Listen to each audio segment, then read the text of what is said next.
welcome to my presentation for this week, which is an overview of my critical assignment research paper on compliance versus value-based ethics training within the Riverside Sheriff's Department.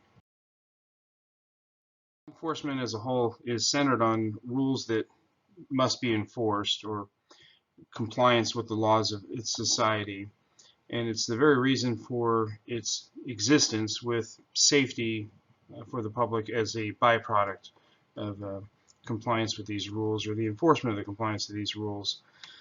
Now, Riverside Sheriff's Department has committed to a mission statement and how it will provide services to its community.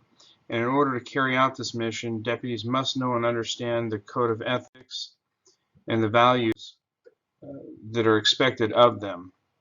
And our general orders, which within those general orders in section 200, it further spells out more than 50 different compliance-based ethics standards that each deputy is responsible to uphold and carry out, that also carry with them consequences if they're not followed.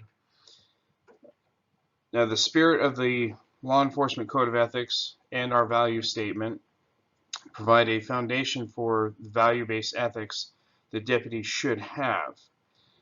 In addition, the Riverside Sheriff's Department also provides mandatory annual ethics training to ensure that all these ethical standards are not forgotten. Now, in law enforcement, not every situation is black and white. We're dealing with real people, real issues, so not every situation can be covered by a certain specified set of rules. Because of this, value-based ethics are vital in effective law enforcement. So each deputy has to have the ability to make the best decision for that situation. In order to do that, they need to be equipped with the knowledge of how to utilize the triangle theory, or the ethics problem-solving model, to come to that best decision, with an eye toward that decision having the greatest good for the greatest number of people. At the same time, deputies must know when no choice needs to be made, because the situation dictates that only one response is possible due to contractarianism theories and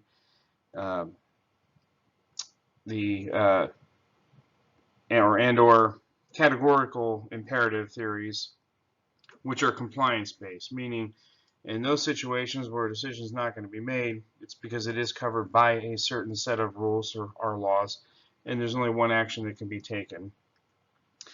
So the deputies do need to have the freedom and understanding of how to make these decisions on their own, these value-based ethical decisions. But at the same time, the department needs to have to hold these deputies to a higher standard and to keep them honest. And for that, the department needs to have compliance-based standards that carry with them consequences, hence section 200 of our general orders. In the future, RSO should incorporate and teach these theories and concepts more directly, so that deputies have a deeper understanding of what it is that they need to do, how to do it, but also so they know why they need to do it. Elements in the annual teaching of the ethical training. Deputies will have the opportunity to grow with knowledge and experience, and essentially it'll allow them to put the virtue theory to practice. And in the end, the ultimate goal, so that the deputies will know that they will always do the right thing at the right time, in the right way, for the right reason.